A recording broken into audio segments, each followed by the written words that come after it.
अस्सलाम वालेकुम। Operating system के एल्गोरिथम्स में आज का हमारा टॉपिक है बैंकर एल्गोरिथम। अब ये बैंकर एल्गोरिथम कहाँ काम आता है?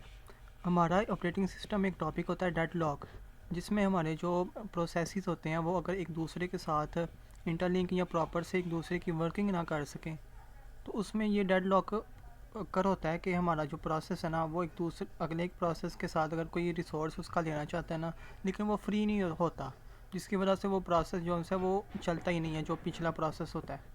तो इसको ना हल करने के लिए हमारा एक एल्गोरिथम होता है बैंकर्स एल्गोरिथम। अब ये बैंकर्स एल्गोरिथम डेडलॉक की अवॉइडेंस के लिए होता है।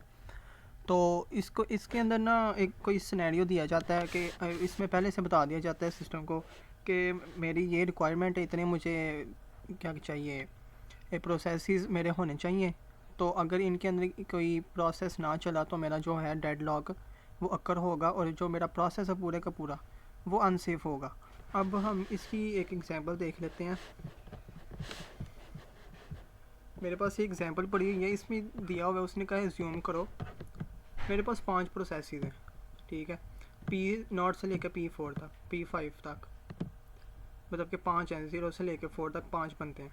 तो उसने कहा मेरे पास जो से है वो 4 रिसोर्सेज है। अब ये रिसोर्सेज क्या हैं? रिसोर्सेज मेरे पास कुछ भी हो सकते हैं, जैसे ये मेरे पास CD हो गई, मेरे पास ये प्लाटर हो गया, ये CPU हो गया, ये हार्ड ड्राइव हो गई, इसी तरह।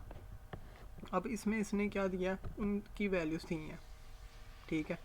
उनकी वैल्यू दी है और हमारे पास इसका जो मैक्सिमम नीड है ना, ये हमारे पास मैक्सिमम नीड है और ये एलोकेशन है। एलोकेशन क्या है कि जो हमारी जो सिस्टम की टोटल रिक्वायरमेंट्स थी ना, टोटल जो हमारे रिसोर्सेज थे उसमें उसने कोई भी नहीं इसे दिया, ठीक है। जो कोई भी रिसोर्स है वो इसमें नहीं दिया होगा, इसमें एक रिसोर्स दिया है।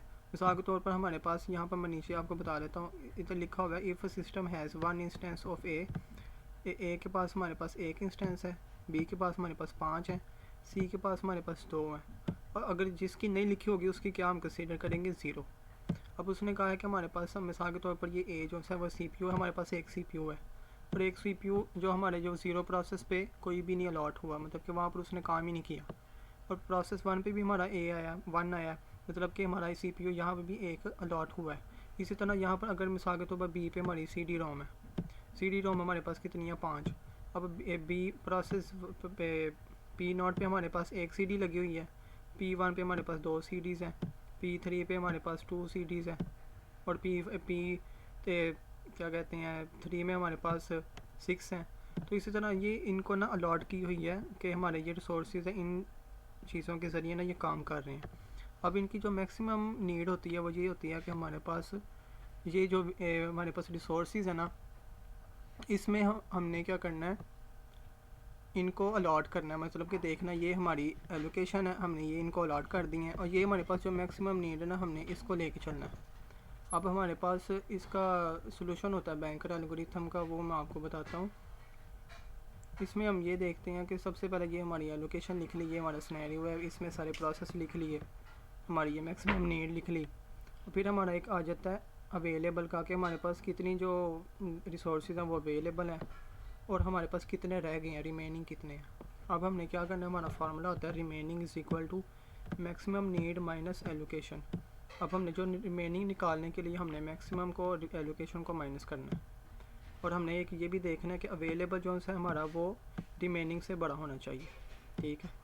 अब हमने क्या करना है, सबसे पहले जो हमारे पास रिसोर्सेज दिए हैं ना, ये वाले, ये हमने अवेलेबल में लिख देनी है ऐसी, ठीक है। फिर हमने क्या करना है, रिमेनिंग का जो हमारा आंसर आया होगा, ये हर एक को माइनस करने के बाद ये इसके साथ माइनस हुआ, ये वाला, ये दोनों आपस में माइनस होने के बाद वो जवाब आया, ये दोनों आपस में माइनस होने के बाद ये जवाब आया, तो ये हमने माइनस कर लेना हर एक को।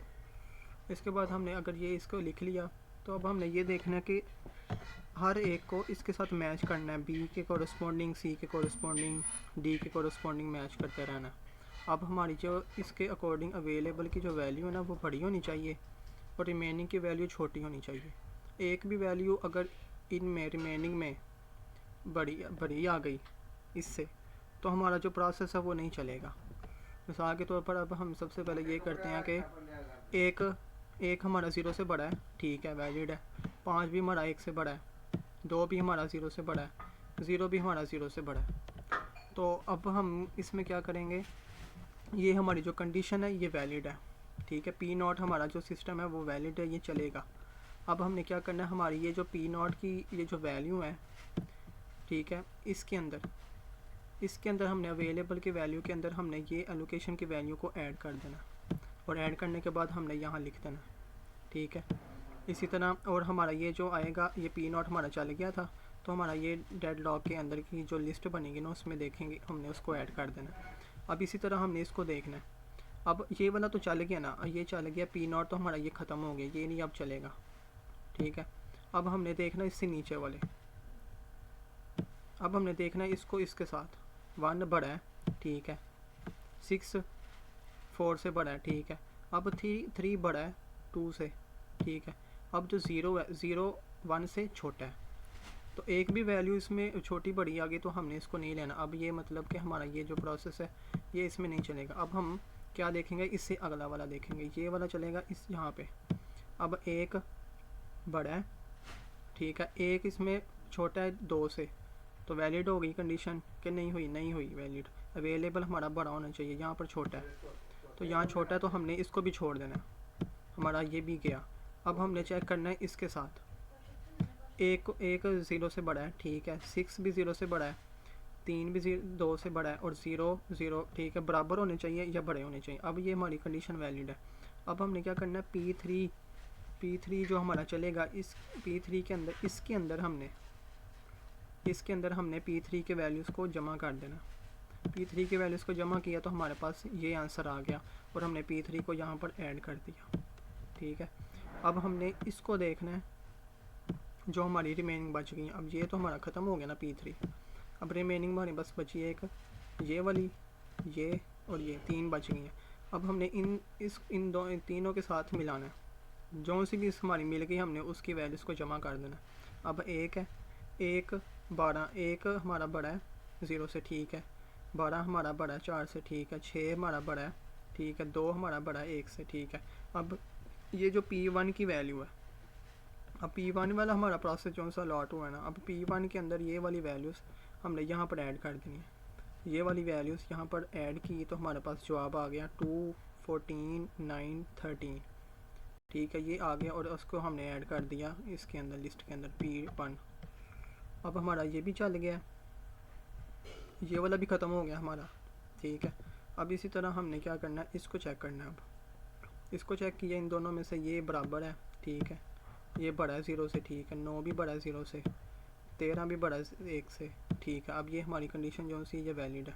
अब P2 के अंदर ये वाली जो वैल्यू है, इसके अंदर हमने इसको ऐड कर देना।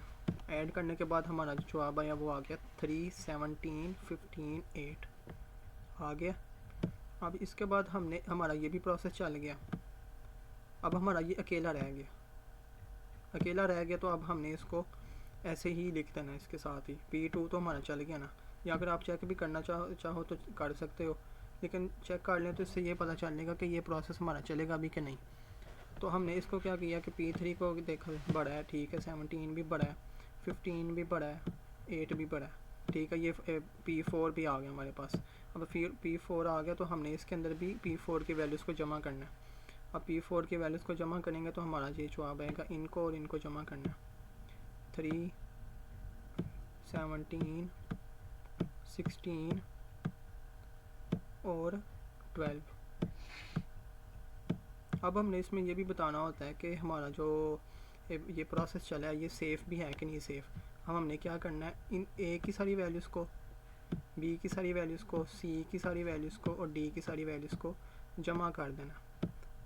इसका आ गया 2, इसका आ गया 6 9